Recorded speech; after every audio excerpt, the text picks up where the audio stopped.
Hello everyone, কেমন আছেন সবাই? এই তো আজকে অষ্টমী। তো আমরা এই যে দুপুরের পরে কাকিমা, মা, ভাইয়ের ছেলে সবাই মিলে ঠাকুর দেখতে বের হয়ে পড়েছি।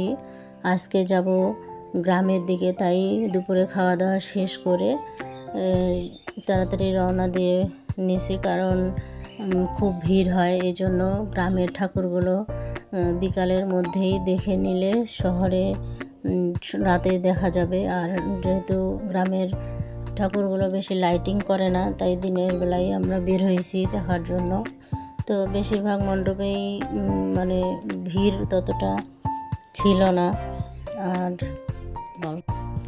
এবার বেশিরভাগ মণ্ডপেই লোকজন তেমন দেখলাম না, কারণ গতবার খুব লোক ছিল, প্রায় প্রত্যেক বছরই খুব লোক হয়।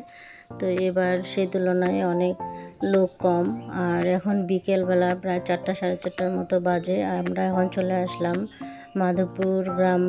এই গ্রামে পূজা অনেক সুন্দর এবং বড় করে হয়, আর এত ভিড় হয়। এইবার আমরা একদম সরাসরি ঠাকুরের সামনে থেকে ঠাকুর দেখতে পারতেছি। আর অন্য বছরে তো সামনে আসতেই পারতাম না, এত পরিমাণ ভিড় থাকে। তো এবার বুঝলাম না কেন যে লোকজনের ভিড় এত কম। তো ভিড়ে নাই বলতে গেলে।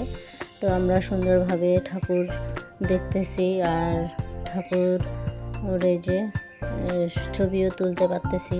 তো সবাই মিলে একটু ভিডিও করলাম, ছবি তুললাম। আর এদিকে অনেক সুন্দর মেলা বসেছে, এখানে অনেক বড় করে পূজা হয়। তো যে আমার ভাইয়ের ছেলে খালি বারবার সানগ্লাস পরছে, তো খালি চশমায় ঠিক করতেছে। তো এই যে অনেক রকমের দোকান বসেছে। তারপরে আমরা এখন সন্ধ্যা হয়ে গেছে, এখন রাতে আমরা বের হয়েছি ঠাকুর দেখতে, এখন শহরের দিকে বেরিয়েছি। তো এই যে প্রথমে চলে আসলাম কালীতলায়। কালীতলায় অনেক রকমের ঠাকুর আছে, কৃষ্ণ মন্দির, তারপরে শিব দুর্গার মন্দির, কালী মন্দির। তো এখানকার পূজা অনেক সুন্দর হয়। আর এবার শহরের ঠাকুরগুলো শুধু ডেকোরেশনেই ভালো করছে, লাইটিং তেমন করেনি প্রত্যেকটা মণ্ডপেই। এই যে কালীতলার ঠাকুরটা অনেক সুন্দর হয়।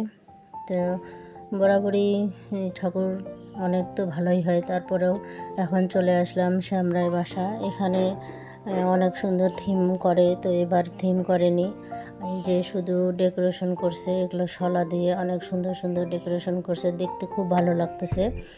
আর এখানেও তেমন ভিড় নাই। এখানে তো এত পরিমাণে ভিড় হয়, বাচ্চা কাচ্চা প্রায় হারিয়ে যাওয়ার মতো অবস্থায়, বাচ্চা কাচ্চা নিয়ে ঢোকাই যায় না। তো এই যে এবার আমরা একদম সামনে খুবই কাছাকাছি ঠাকুর দেখতে পারতেছি। লোকজন তেমন ছিল না, এখন রাত 9:30টার মতো বাজে। তারপরেও দেখেন লোকজন তেমন নাই, আমরা একদম অনেক কাছ থেকে ঠাকুর দেখতে পারতেছি। তারপরে চলে আসলাম রায়সাব বাড়িতে। রায়সাব বাড়িতে তো অনেক বড় মেলা হয়। তো এই যে অনেক সুন্দর করে ঠাকুর দেখতেছি। আমার দাদা ভাই আবার কি যেন বলতেছে আমাকে। তো এই যে আর এখানে অনেক রকমের রাইড ছিল, নৌকা, তারপরে নাগরদোলা। এই যে আমার মেয়ে আর ভাইয়ের ছেলে, তো ওরা দুজন এই যে নাগরদোলায় উঠবে। তো এই যে টিকিট কাটে লাইনে দাঁড়াইছে। তো ওর বাবা, সোমের বাবা আবার ওদেরকে টিকিট হাতে ধরাই দিয়ে লাইনে দাঁড়াই দিল। তো এক এক করে ওরা উঠবে। তো আমরা বসে আছি দূরে, আমি আর উঠি নাই, আমি এগুলোতে উঠতে পারি না, মাথা ঘুরে।